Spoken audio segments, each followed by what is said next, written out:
Today's video is sponsored by Open Farm. So out west, like out in California and Oregon, there are some scientists who are trying something out right now that I find incredibly fascinating. They are in the process of starting to use drones to fight wolves. And yes, I know that that might sound like science fiction, the idea of using autonomous or semi-autonomous floating little mini helicopters to battle one of the oldest predators that man has battled for pretty much the existence of man. But yes, here in 2025, here we are. You know, the drones that they're using are thermal drones, which is very similar to one of the drones that I like to use on a regular basis. And what's happening is this. So out west, as gray wolf populations are starting to rebound after, gosh, centuries of nearly being on the brink of extinction, out west, scientists and forestry services are working very hard to bring back the population of wolves, because having wolves in an ecosystem can have benefits. You know, when you think of like problems like we have up here in New England where we're just overrun with deer, the fact that that is going on is actually happening out west too. And the impact that they can have on water systems, like all of those things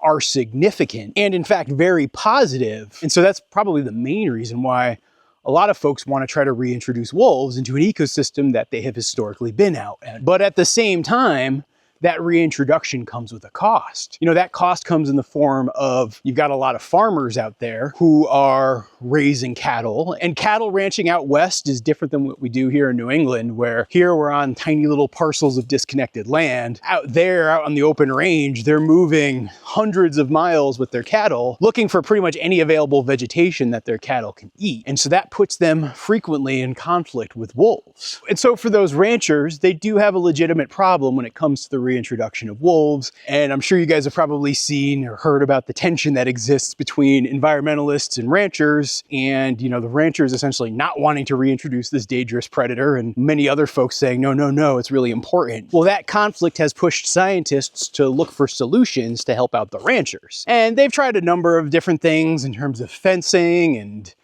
like they use livestock guardian dogs, but livestock guardian dogs have their own challenges. And in particular, when you have large packs of gray wolves that are generally about the same size, if not bigger, than livestock guardian dogs, it takes a lot of dogs to be able to fight off all of those wolves. And so they're not necessarily the best solution in some of those instances either. But there is this need for non-lethal predator control. And so that challenge got a couple of creative folks thinking about things. And if you look at the world around us, I mean, drones are changing all sorts of things. Everything from how farmers seed their properties to how dumb YouTube creators create YouTube content, like the stuff you're watching right now, to things like the shipping industry, where they're using drones to deliver packages in remote places or deliver medicine to remote villages. And so using the exact same thermal drone model that I have and use here on my farm, scientists started to experiment with using the drones and taking them out at night. And when you have those thermal cameras, you're able to see in the dark. And by the way, probably by the end of this video, I'll take my drone out tonight once it gets dark, and we'll take a look around and see what's out here. And so what the scientists were able to do is they were able to spot the wolves, and they experimented with a couple of things. And so they started by just flying the drone closer to the wolf. And this one wolf that they actually tested it out on started to try to play with the camera. And so that didn't work. And so then they experimented by adding a speaker to the drone, because these drones can carry not massive amounts of weight, but some weight. And they tested everything out from like movie clips, like I think they were playing like the Avengers to see if that would scare the wolves away. They tried music, like I think they tested out a lot of AC/DC to see if that would scare them away. But surprisingly, the most effective solution was actually just yelling at the wolves and telling them to go away.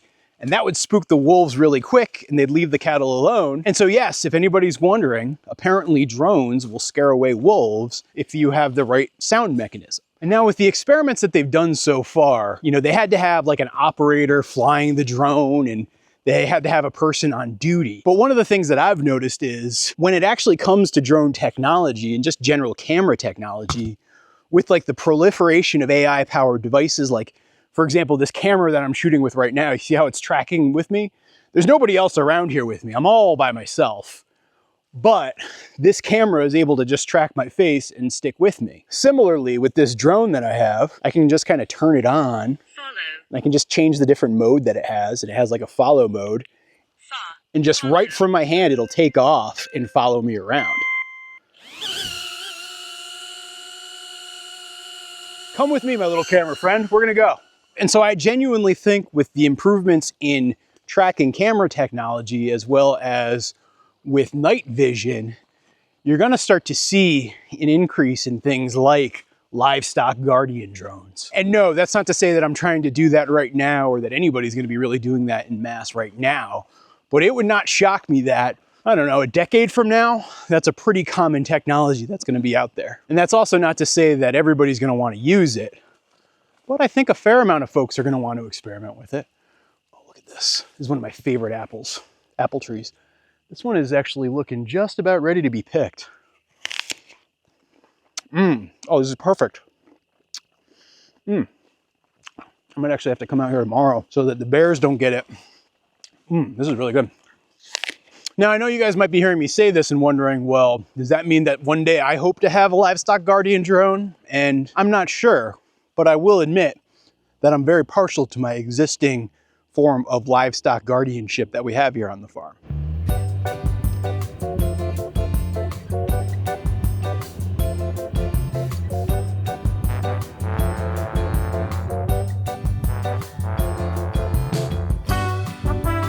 Yes, here on our farm, we don't have livestock guardian drones, but we do have livestock guardian dogs. And I highly doubt that a livestock guardian drone would be this cuddly. Isn't that right, doggy? Hi. Go twice! Go twice! Go twice! Come on, go twice! Let's go! Go twice! Go twice! Come on! You can do it! Come on, go twice! I love watching them run. I can just call them and they'll just come merrily sprinting along. It's adorable. Hey, how's it going, boys? Good to see you. How was your afternoon? Good to see you, fellas. Abby, I know you're goat boss, but don't be too bossy with the goats. So the new chicken yard is right here. It's gonna be the future home of the weird chickens, but I'm moving the weird chickens out probably in the next few days, and they're gonna go move into the brooder house for winter. And meanwhile, what's gonna happen is all the other birds are gonna start to move in here as I get ready for like butchering season and all of that, which is coming very soon. And so, yeah, the last few weeks I've just been working to get everything in order and organized. But as you guys can tell, this is the chaotic moment of feeding time, and I've got lots of hungry creatures, and so we should probably get them their food. Did you look at those two? Telemachus and Barnacus are always messing around like that, and even though they hump each other, they actually are what are known as wethers, meaning they don't have testicles, and so they can't get each other pregnant, both for the fact that they don't have testicles as well as they're both boys. And now it is time to feed the animals. First, we're gonna start off with the goatois. Come on, goatois, let's go, come on, come with me. Today, the goats are going to be getting an assortment of stuff picked from the garden that's on its way out.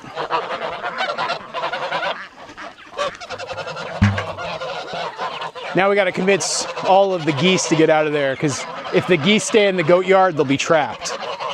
Come on, geese, let's get out of there, come on. Out, out, out, come on, out with the geese. And now with the goats munching down, it's time to feed the birds.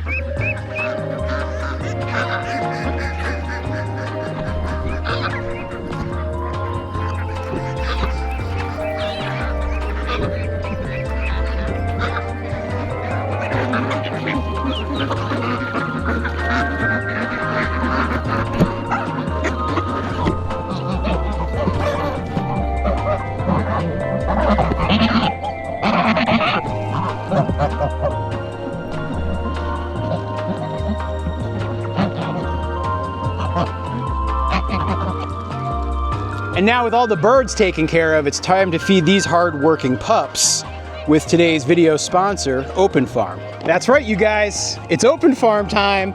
Yep, your favorite part of the day.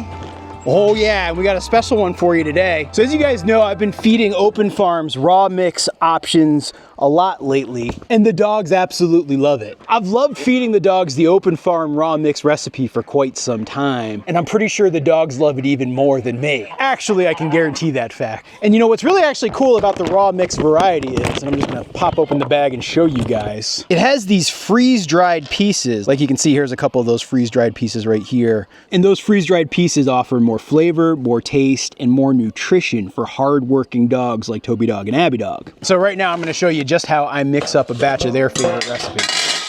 So we're going to add the kibble. Whoop.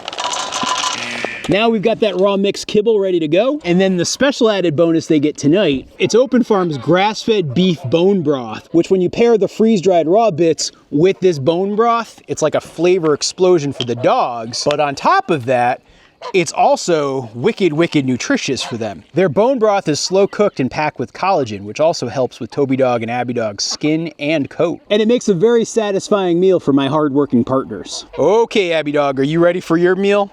I can tell you're ready. She saw me preparing it and she got all excited about it. She started doing her little Abby dance. Well, dig in, girl. And don't worry, Mr. Toby Dog, I didn't forget about you either. Toby Dog's going to his designated feeding spot. Come on, pal. I'm not going to tell you about this tire right now, but that's for later. Here you go, kid. Dig in.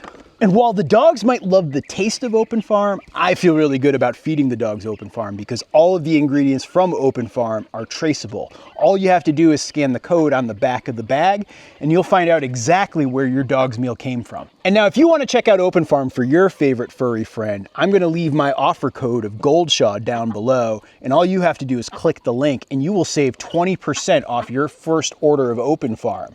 So not only will you be providing your dogs with an outstanding meal that is ethically sourced and highly nutritious, but you'll also save a couple of bucks. So be sure to use that Goldshaw offer code and click the link down below. And thank you to Open Farm for sponsoring today's video. How'd you like that supper, buddy boy?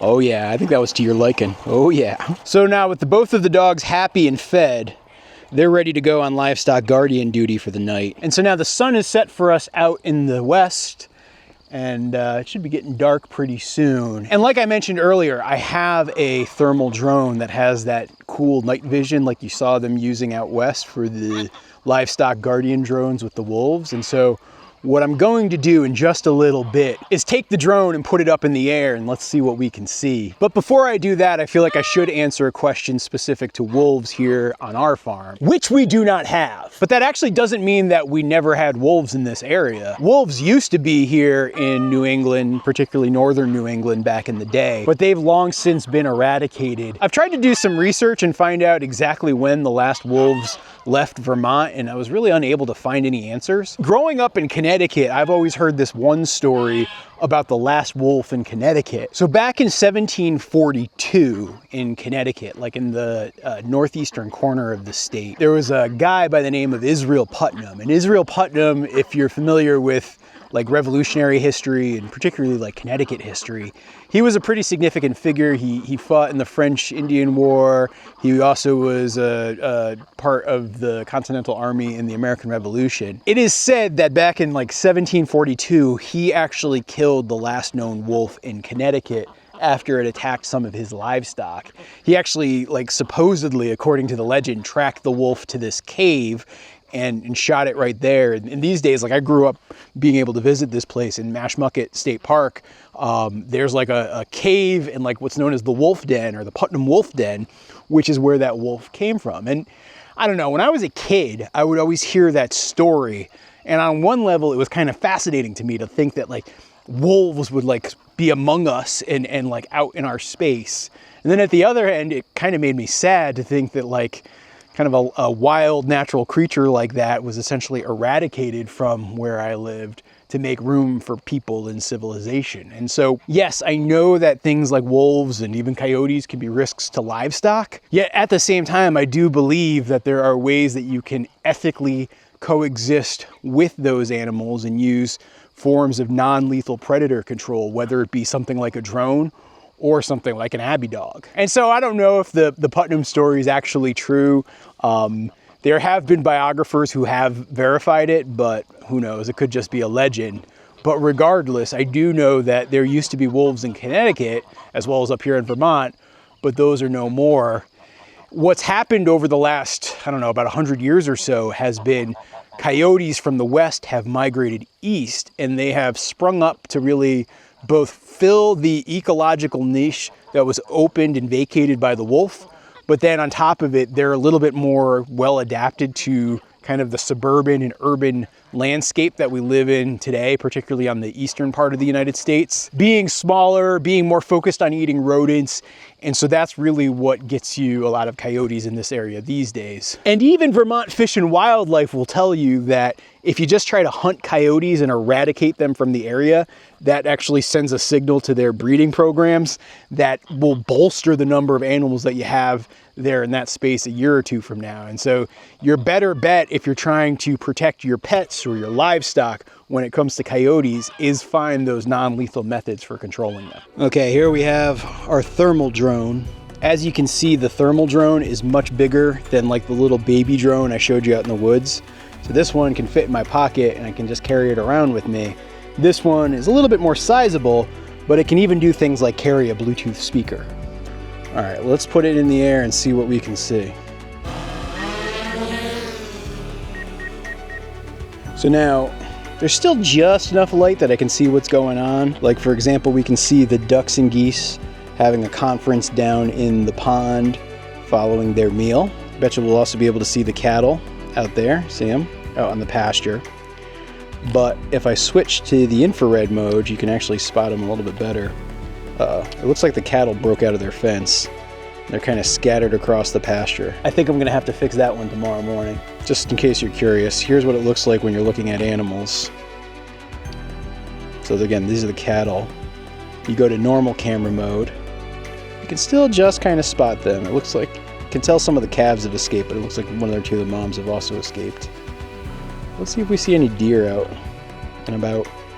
You know, we're actually just getting close to deer hunting season. I'm gonna go over to where I know there's actually a coyote den. See if I can spot him over there. So I missed it while I was shooting the video, but now that I'm editing the video, I caught it. There was a coyote out there and I totally missed it. I just wasn't seeing it on the little LCD screen of the drone. But yes, I saw one. It's right there. We're looking. I guess I should be thankful that we don't have coyotes everywhere. I mean, I'm pretty sure Toby Dog and Abby Dog are pretty thankful for that. Now you can actually see a neighboring horse farm right here. Usually, most of the animals, there's like a lot of activity right before it gets really dark, so like right around this time, and then also right in the early morning. There's a lot less activity in the middle of the night, so this is actually one of the best times to go out there looking. Ooh, what's that? Is that an animal? I can't tell. I'm gonna zoom in. You can see it's actually a very good camera. But even now, as it's starting to get darker and darker, it's getting grainier and grainier, the footage, and it's harder to focus. It looks like it was just a rock. I think it's incredible that I can just kind of scan the countryside like this, trying to see what I can find. You know, actually the animal that I'm actually expecting to see the most are bears. You know, the other morning I was out driving and suddenly, and I caught this on my dash camera, there was a bear that just sprinted out in the road just a little bit ahead of me. And it was just kind of one of those things that made me stop and be like, wow.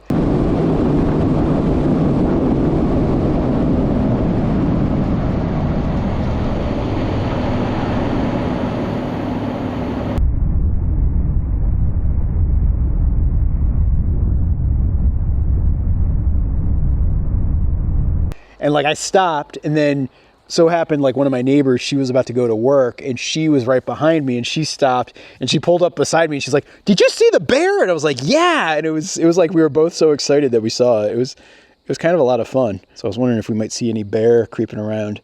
You know, even though that one apple tree is producing apples right now, I'm a little worried that we're going to be low from an apple season perspective. Most of the apple trees on our farm are not producing all that well this year.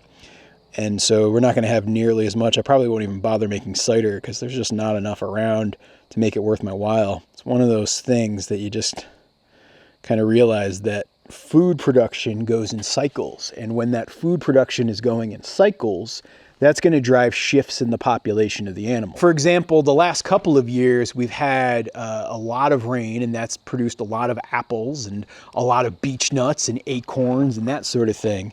And so our bear populations are kind of getting high here in Vermont, but I would expect that that's going to dwindle down because this is probably going to be a leaner year this year going into this winter. And so it's just one of those things where you know that nature will drive the cycle and you don't need human intervention necessarily to do it. Oh man, I feel bad. I was hoping to show you guys something interesting, and I don't think I'm seeing too much here tonight. I got a little bit more battery time left. And actually what's cool with this drone is if I just keep it in one spot and I'm just looking around, it saves a ton on battery power. So try not to just fly around willy-nilly if I want to get something that lasts. All right, we're going to fly back towards the farm now. There's the farm. You can see us just as it's, I mean, it's not too dark, but it's getting dark. Ooh, wait, is that cattle? Can't tell. Yeah, that looks like cattle. Never mind. I got all excited, but it's just my cows. That is pretty gosh darn majestic, if you ask me. You know, it's seeing sights like that that just make me feel lucky to be alive. But it doesn't look like we've lucked out tonight with finding anything. So at least for tonight, it doesn't seem like my Livestock Guardian drone is going to be putting in the work. But I'm still glad I have my Livestock Guardian dogs.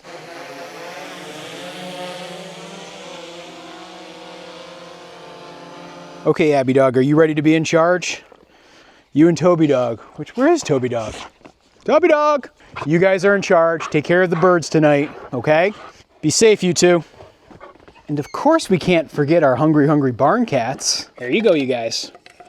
Some for Jenny and some for Pablo. And thanks for watching, everybody. I'll be back again with another update real soon. Have a great night.